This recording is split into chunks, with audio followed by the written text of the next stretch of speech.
Welcome back to ILTV on the Hour. We are live from Israel, bringing you the biggest headlines of the region. Now it's currently 7 a.m. in New York City and 2 p.m. here in Israel. I'm Khaled Ben David, and today is day 733 of the war in Gaza. Let's jump now into all the top headlines of the hour. Just a day after the second anniversary of the October 7th attack, key talks are underway in Sharm el-Sheikh to end the Gaza war, with U.S. President Donald Trump claiming broad support for his peace plan and saying a deal is close. Trump said that negotiations to end the war in Gaza and secure the release of Israeli hostages are very serious, and that every other country in the world supports the plan. Speaking alongside Canadian Prime Minister Mark Carney in the Oval Office, Trump said that his teams are working to finalize the deal to bring peace to Gaza and the entire Middle East. Now, before their departure for Egypt, Trump met with top advisors Steve Witkoff and Jared Kushner, with the White House now saying the plan focuses on the immediate return of the hostages and security guarantees for Israel backed by broad international support. We're in very serious negotiations to, I guess you could say, depending on the way you count, 3,000 years, you could say 500 years, you could say, but that it's been raging for a long time. And I think there's a possibility that we could have peace in the Middle East. It's something even beyond the Gaza situation. We want a release of the hostages immediately, etc. And so our team is over there now.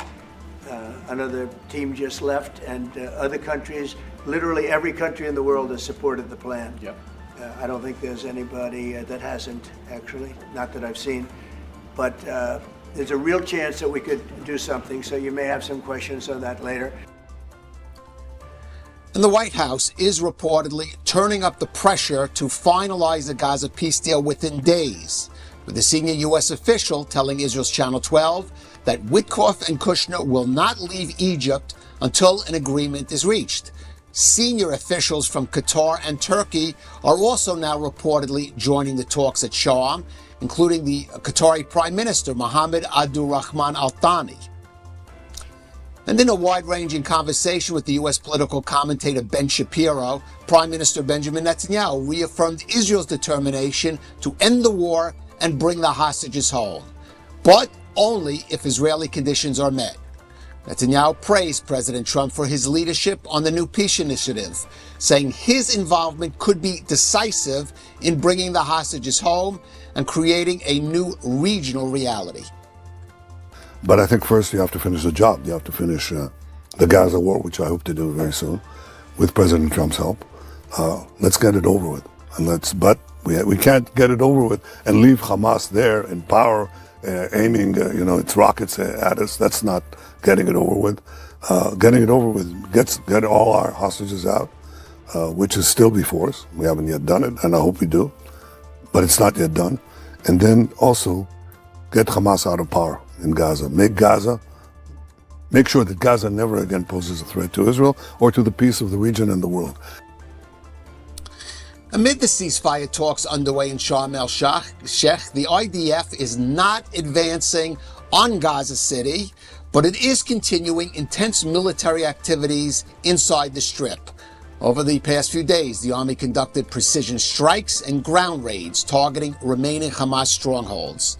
Over the weekend, troops from the 98th Division operated in central Gaza, eliminating dozens of terror operatives and uncovering weapons caches in tunnel networks near Deir al-Balach. In Khan Yunis, special forces carried out a targeted operation against a Hamas command cell responsible for coordinating rocket fire. The IDF says several senior operatives were killed, and strike footage confirms direct hits on Hamas command and control sites. In northern Gaza, drones struck mortar-launched crews preparing to fire on Israeli communities near the border. No casualties were reported inside Israel. And on the second anniversary of the October 7th war, Hamas marked the date with a barrage of rockets aimed towards southern Israel, targeting communities in the Shar Negev and Sderot regions. Most were intercepted by Iron Dome, while several fell in open areas, causing no injuries, but triggering widespread alarms. The IDF says operations will continue to maintain pressure on Hamas, ensure the release of hostages, and defend Israeli communities even as the ceasefire talks continue. And now a brief word from one of our sponsors, the Technion. On Rosh Hashanah, every bite of apple and honey holds a quiet prayer. May this year be better. May it be sweeter. But the blessing of sweetness stands on the edge of disappearing. Bee populations are collapsing from habitat loss and disease, taking with them something more than honey, a promise to future generations. Technion researchers are harnessing the power of science, racing to save our world's tiniest heroes before it's too late. They're creating AI-powered hives that protect and heal, and robotic bees that lend a helping wing. L'dor v'dor, from generation to generation, means caring for every link in the chain, keeping the sweetness of this holiday alive. Because tradition isn't just about the past, it's about the future we have the courage to create.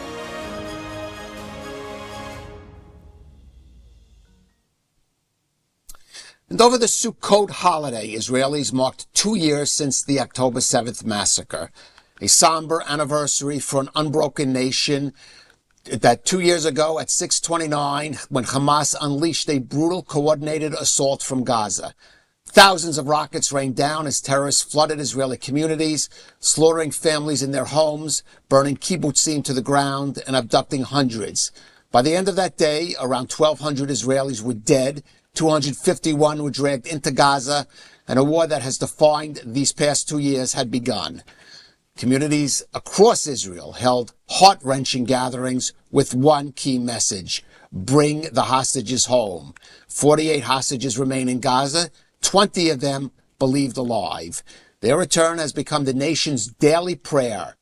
With peace talks now underway in Egypt and Hamas signaling agreement to U.S. brokered plan, there is hope that their return could be imminent. But for Israel, this anniversary was not about diplomacy alone. It was about memory, justice, and determination. 2 years on, the message remains clear. Israel mourns its dead, honors its heroes, and will not rest until every last hostage is home. And our reporter, India Naftali, was out in Tel Aviv's Hostage Square earlier today. I am standing in Tel Aviv's Hostage Square, which just 2 years ago was an ordinary plaza. Today, it continues to be a memorial and a rallying point for the families of the hostages who are determined to never allow the country or the world forget what happened that October morning when Hamas stormed into Israel and murdered nearly 1,200 people and kidnapped over 250 more into the Gaza Strip. Just last night, those same families held the Bereaved Families Memorial Ceremony, which was the main tribute marking October 7th and was actually organized by the families of the victims themselves.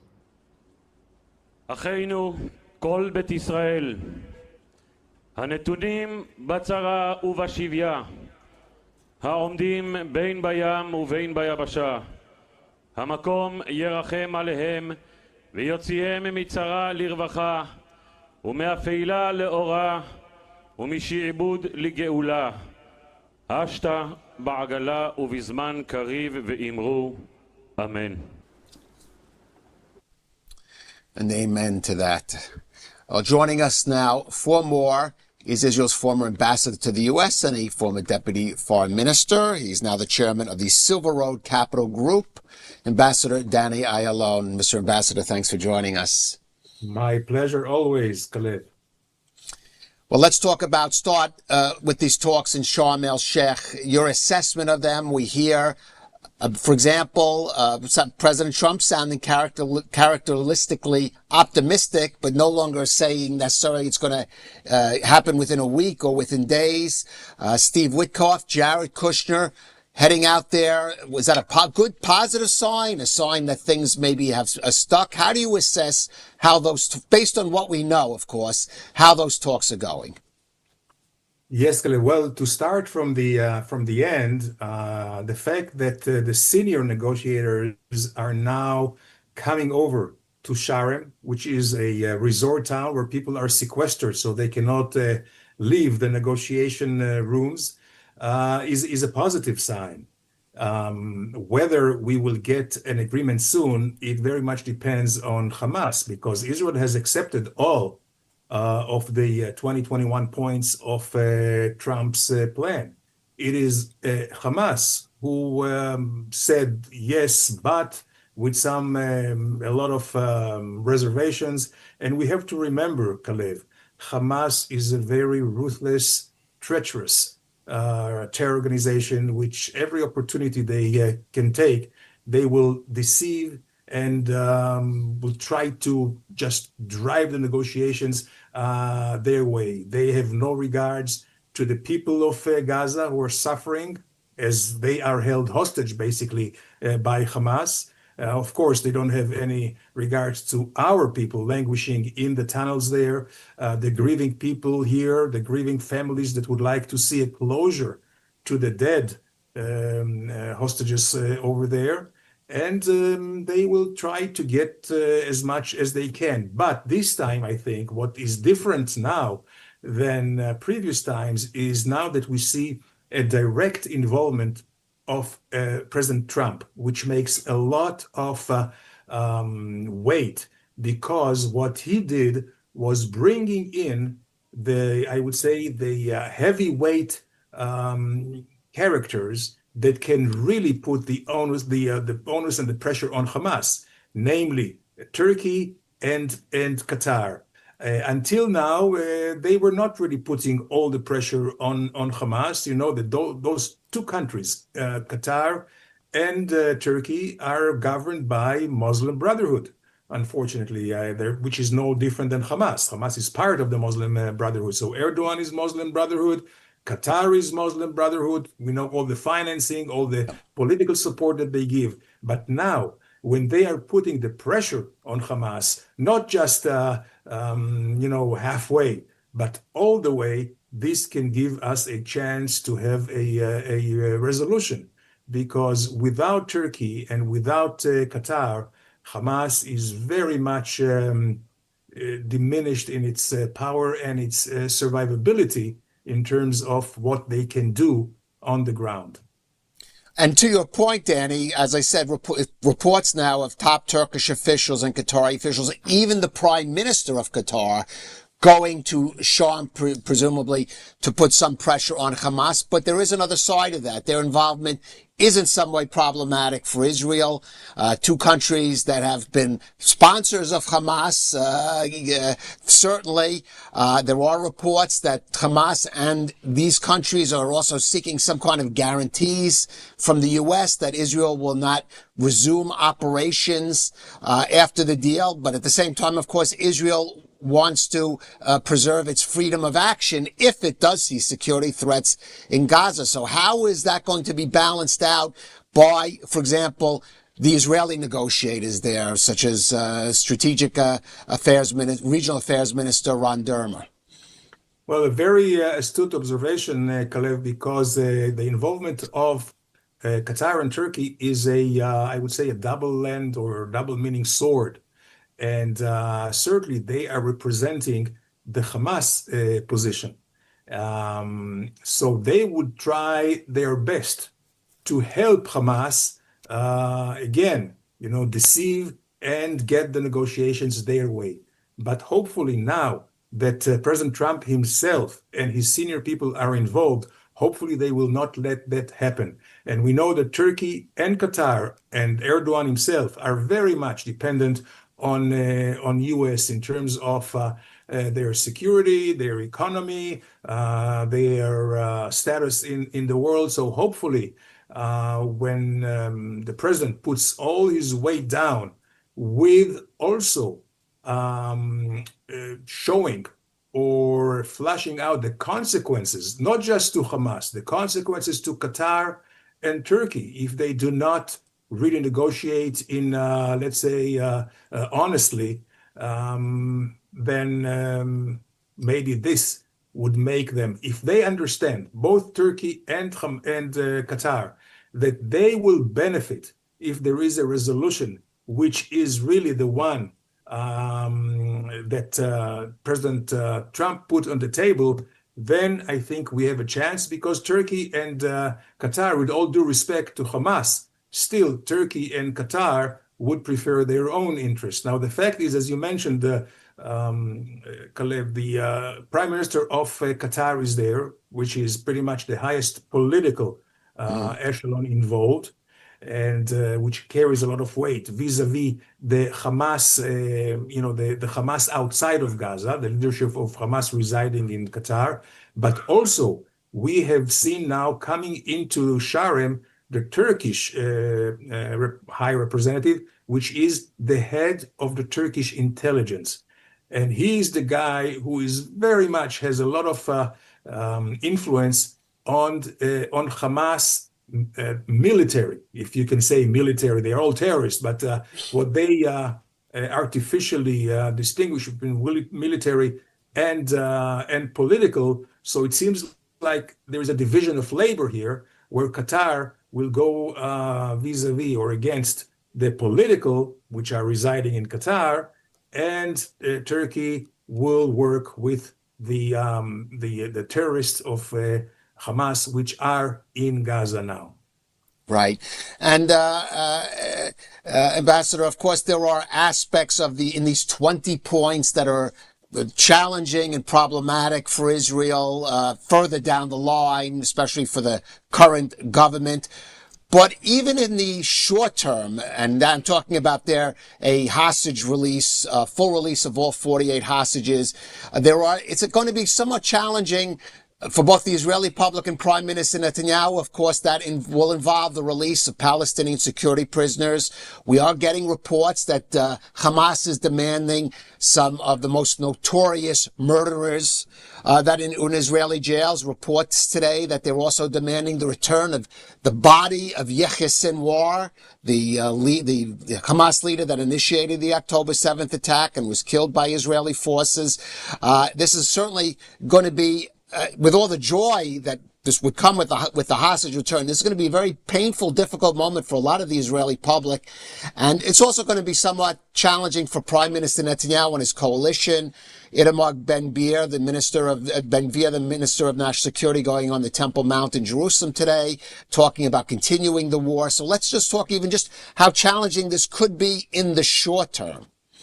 Yes, it does present difficulties, especially political difficulties for the Prime Minister, as we know that both the two right-wing parties in the government, namely Smotrich and Ben-Gvir, they were against any exchange of terrorists for hostages. They say and they're right, basically.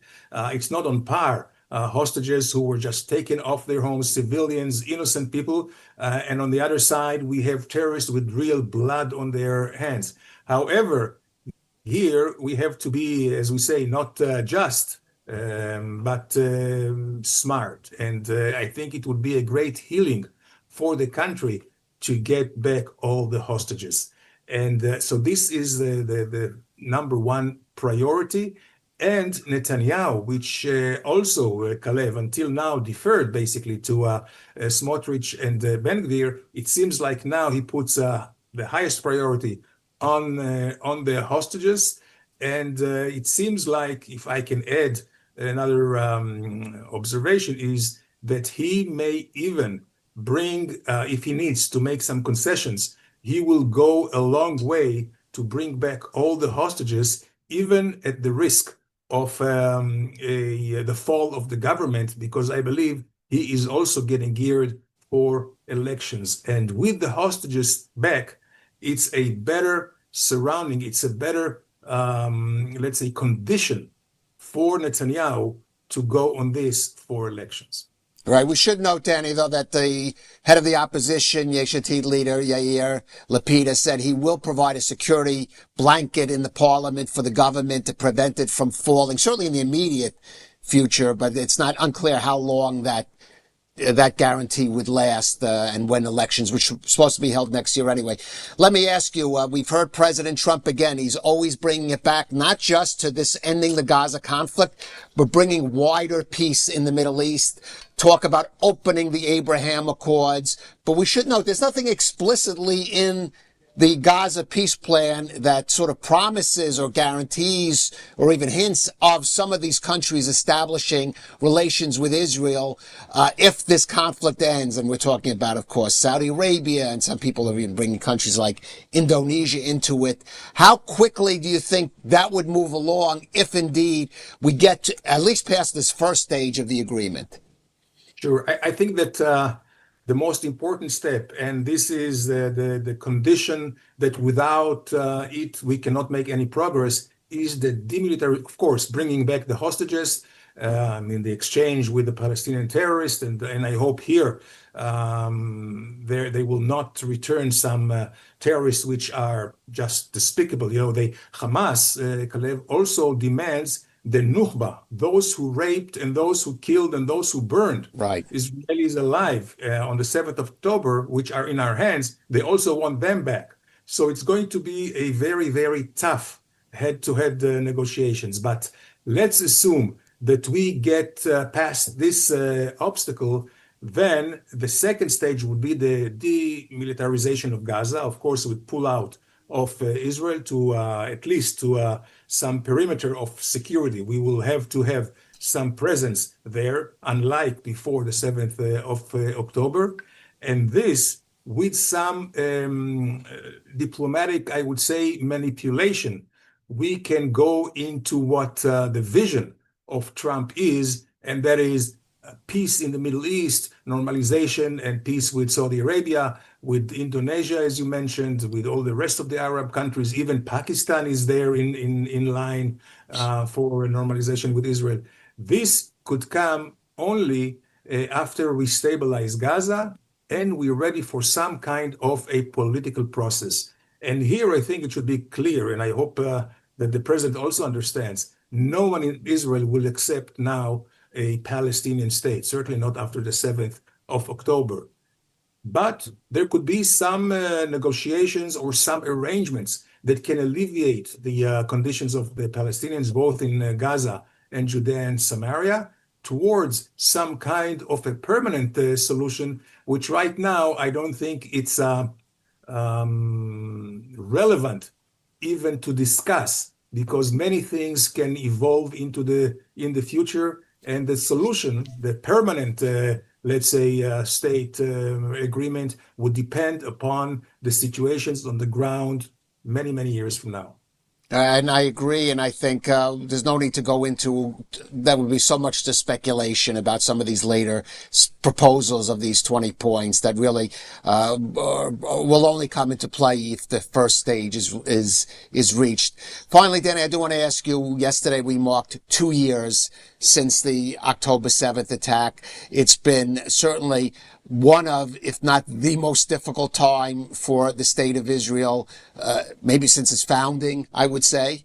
And I want to just get your own personal reflection as someone who's seen the scope of history over the years, how you think the state of the country is now, 2 years after October 7th, even as we're still living with this sort of uncertainty about whether there is finally some kind of light at the end of the tunnel of the situation.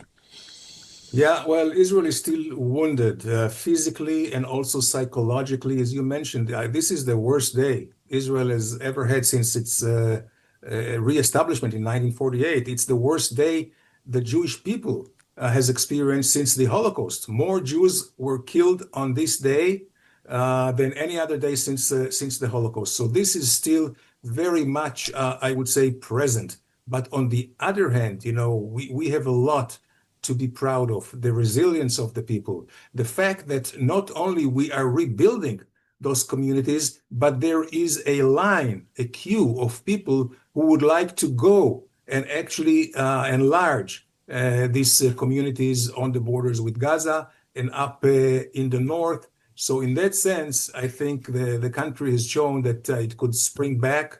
And since then also, what started in Gaza, which is like the least, the least important, I may say, enemy of peace, compared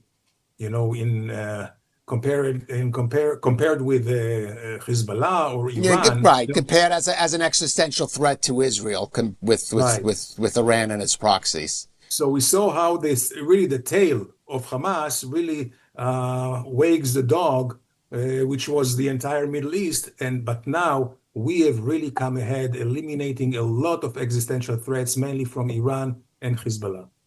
All right. Well, let's end on that sort of optimistic note and keep optimistic that these talks will develop into potentially a certainly successful release of the remaining hostages in Gaza and the break for our armed forces that have been fighting there. I want to thank Ambassador Danny Ayalon for joining us today on ILTV.